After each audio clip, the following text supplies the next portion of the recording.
So what you heard in that intro was the sound of a snare drum being reamped right here in my little control room.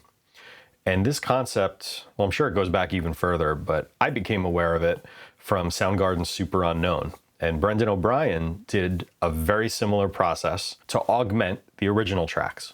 Now, I'm not sure exactly what Brendan was looking for with that. I do know that producer Michael Beinhorn was very conscious of not doing anything to put a date stamp on this album. He really wanted it to be something that would be timeless, and I would say he absolutely achieved that when 30 plus years later, it's still revered for its sound quality and songwriting and performance. But it's very possible that that's why they didn't use any samples. Some of the things that the reamped snare ended up being used for may have been things that Brendan O'Brien would do with samples on other albums. Or I know he did it in a vocal ISO booth, so I don't think he was going for a big natural room sound, but this can be good for that if you have a room like that to your disposal. But I just did it right here, actually right next to my desk. And with those three microphones that you see there, I got a really nice variety of sounds. Everything from enhanced under snare to enhanced body and a little more crack from that 1973 Soyuz that's about 1.5 feet off there. Also, this beautiful Ludwig 8.5-inch Black Beauty is on loan from my neighbor, a fantastic drummer named Drew Majewski. Drew plays in a couple great metal bands, I Kill Ya and Nefariant, although I think Nefariant might be on hiatus right now. But fantastic drummer, great neighbor, great friend. So got to thank him for that. I think I'm going to do some videos coming up with him too. But this particular video, the drums are performed by Jordan Perlson, and he and I are doing this whole deep dive on Soundgarden's Superunknown. So why don't we just jump right into these tracks, and then we'll kind of talk about things as it goes from there.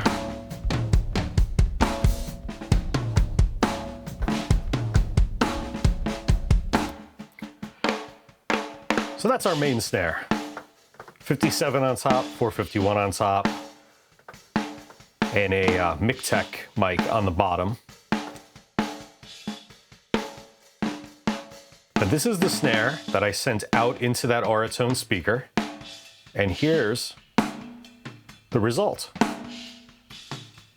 So the reamp tracks with the original.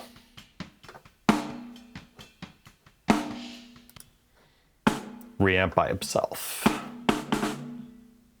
So, let's just break these down one by one. So that's the 1973 Soyuz microphone, which is about 1.5 feet off, aimed right down at the edge of the snare. Then we've got a second Auratone speaker on the bottom being used as a microphone. Sounds kind of weird by itself, right? A passive speaker is like a dynamic microphone in reverse. Same principle, same physics principles. So you can wire up any passive speaker as a microphone. And this is how the Yamaha Subkick microphone came to be. Because for 20 years, people were taking NS10 woofers and mounting them on mic stands and using them for kick drums and other things, bass amps as well. Finally, Yamaha realized they could just dress up their woofer a little bit and sell it. And actually, there's one of those in this track because it sounds fantastic. So anyhow, that's the Auratone. And then this is a Soyuz 011 small diaphragm condenser. And this particular track didn't really need it. The under mic sounds fantastic on the original snare, but this is a really popular way to reamp a snare. This is a popular goal for reamping a snare, I should say. When you have an ugly sounding under mic, or it has too much bleed in it or something to be useful, you can get a really beautiful under snare mic doing this. But I love the way all of these mics work together. And the only thing I'm really doing to them here, I'm flipping the phase of both the Auratone and the 011. And I'm also rolling off some bottom on the Auratone. Yeah, on the 011, I'm only flipping the phase with this. Not doing anything to the 1973, but then I have them all bust down. They're all going down bus 15, and they're going to this reamp master. And the reamp master I'm using my new favorite toy, the germanium compressor, Chandler.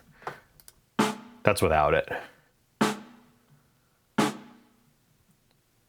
So this is really adding some nice shape to it. It's just a fantastic compressor. And I'm just in mono here. Their mono version of this just happens to look the same as the stereo, that's all. And I'm also adding a little something with this very cool UAD Helios. That's without it. So I'm just boosting a little 1.4K and a little 250 for body. And a little bit of gain on the mic pre-side here. Little character, that's all.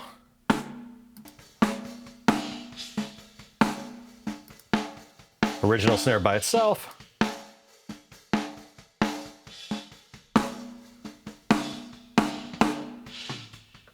So you could really add a lot of body to the sounds.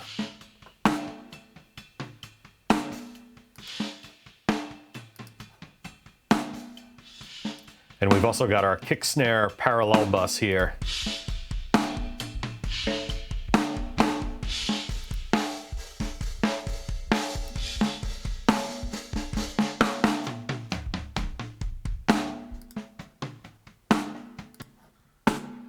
And the first person who comments on the snare having a ring to it needs to go listen to the isolated drums from Superunknown, because the snares ring like hell on all the tracks.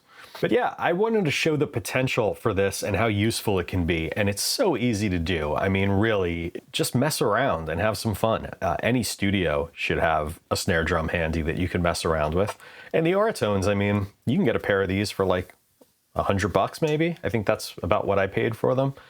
And yeah, mine I have wired with an XLR output to be used as microphones, and one of them also has a flange on it for a speaker stand attachment. As you can see, it's hooked up that way.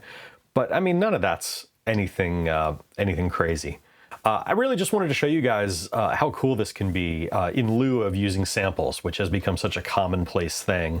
I love the fact that Michael Beinhorn was like, no samples on this album. I want this to be timeless. I do not want to put a date on it in any way whatsoever. And it absolutely worked. And I can't wait to go through the rest of these tracks with you guys. Man, we've got so much cool stuff happening here.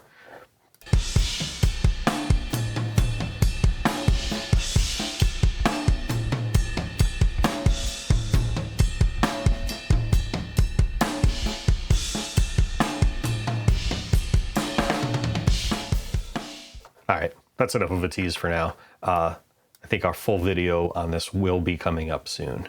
So stay tuned for that. And again, kudos to Jordan Perlson for some fantastic playing on all of these. And also shout out to Drew Majewski for the awesome Ludwig Black Beauty. All right, guys, so please like, comment, subscribe, all that great stuff. You know how much I love hearing from y'all. And hey, if you have the ability, try out this technique, please, by all means, go for it. I'd love to hear your results.